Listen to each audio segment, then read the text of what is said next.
70 বছরের বৃদ্ধ মানুষ অন্ধ হয়েও ঘরে রশি টেনে রশি ধরে ধরে মসজিদে নামাজ পড়তে যায়, আর আমরা সুস্থ সবল মানুষ মসজিদে। এদেশের যুবকদেরকে লজ্জা পাওয়া উচিত, যারা নামাজে যায় না, যারা সলাতে যায় না, নামাজে, এদের লজ্জা পাওয়া উচিত।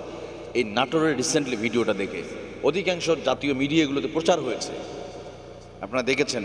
নিউজ 24, যমুনা টিভি, আর টিভি, এরা কিন্তু ভিডিওটা প্রচার করেছে। নাটোরের কোনো এক যুবক, সম্ভবত বৃদ্ধ মুরব্বী বাবাজি, উনি ওনার ঘর থেকে রশি বেঁধেছে, বেঁধে মসজিদ পর্যন্ত, কারণ অন্ধ মানুষ দেখতে পায় না, হয়তো কেউ তাকে মসজিদে নিয়ে যায় না, কিন্তু তার অন্তর পড়ে আছে মসজিদে, মসজিদে যেতে হবে, রশি ধরে ধরে মসজিদে যায়। কেন জানি মনে হচ্ছে ওই যে অন্ধ সাহেব আব্দুল্লাহ ইবনে উম্মে মাখতুমের কথা মনে হচ্ছে, যে রাসূলুল্লাহ সাহেব। আহারে, এটা আমরা হাদিসে শুনেছি, এমন একটা দৃশ্য মনে হয় পৃথিবীতে এখন দেখলাম আমরা।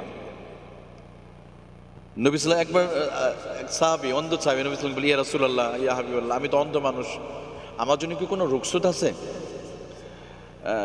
নবী সাল্লাল্লাহু সাল্লাম বললেন, হ্যাঁ আছে, কিন্তু আবার জন্য বলে, আচ্ছা তুমি কি আজান শুনতে পাও? অন্ধ সাহাবী বলল, হ্যাঁ ইয়া রাসূলুল্লাহ, হ্যাঁ আমি আজান শুনতে পাই, কিন্তু দেখতে পাই না। দয়ার নবী, কামলিওয়ালা নবী, রাহমাতুল লিল আলামিন নবীজি মুহাম্মদুর রাসূলুল্লাহ সাল্লাল্লাহু আলাইহি ওয়াসাল্লাম বলেন, ও আমার প্রিয় সাহাবী শোনো, তুমি যত কান দিয়ে শুনতে পাও, অবশ্যই তোমাকে আল্লাহর ঘরে আসতে হবে, এখানে জামাতে শরীক হতে হবে, কোনো রুখসত নাই, কারণ তুমি আজান শুনতে পাও। তাহলে একটু কল্পনা করেন, 1400 বছর আগে নবীজি মুহাম্মদুর রাসূলুল্লাহ সাল্লাল্লাহু আলাইহি ওয়াসাল্লাম বলেন, অন্ধ হওয়ার পরও তার জন্য জামাত ছেড়ে দেওয়ার কোনো সুযোগ নাই। অথচ আমরা সুস্থ সবল, চোখটা ভালো আছে, হাত ভালো আছে, পা ভালো আছে, নামাজে যাই না।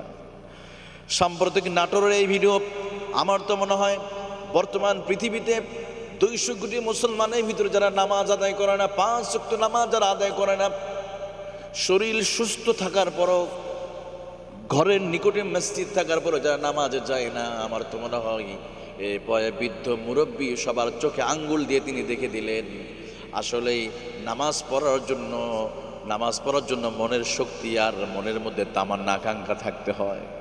নামাজের ভালোবাসা, মহাব্বত যার কলিজার ভিতর আছে, বয়সের ফ্রেমে তাকে বাঁধানো যায় না, চোখ অন্ধ হয়ে তাকে বাঁধানো যায় না।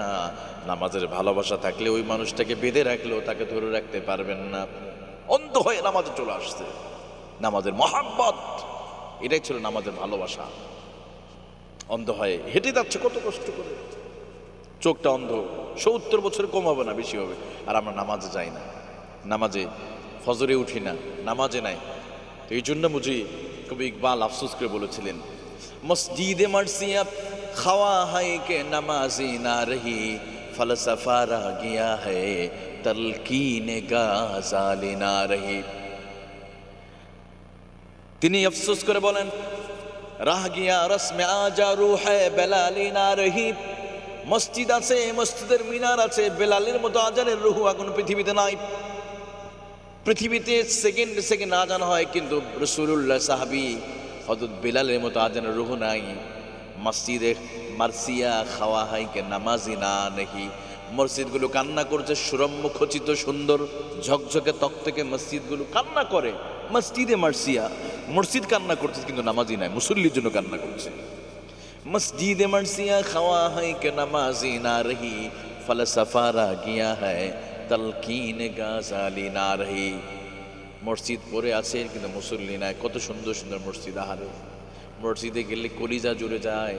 মুসল্লির কষ্ট হবে বলে মসজিদের মধ্যে এসি আছে, আপনি ঘরে নাই, কিন্তু মসজিদে আছে, এরপর নামাজে যায় না। অথচ নামাজ অক্সিজেনের মতো, আপনি 1 সেকেন্ড অক্সিজেন না নিলে বেঁচে থাকতে পারবেন, ঠিক তেমনই একজন মুসলমানের জন্য নামাজ অক্সিজেনের মতো। নামাজ তার কোনো কল্পনাই নাই তার মুক্তির জন্য। যদি মুক্তি পেতে হয়, নামাজ পড়তেই হবে আপনাকে, কারণ হাসরের মাঠে প্রথম বিচার হবে আপনার নামাজের। আউয়ালু মা ইউহাসাবু বিল আবদু ইয়াউমাল কিয়ামাতি সালাত, প্রথম হিসাব নিবে আল্লাহ তাআলা নামাজের।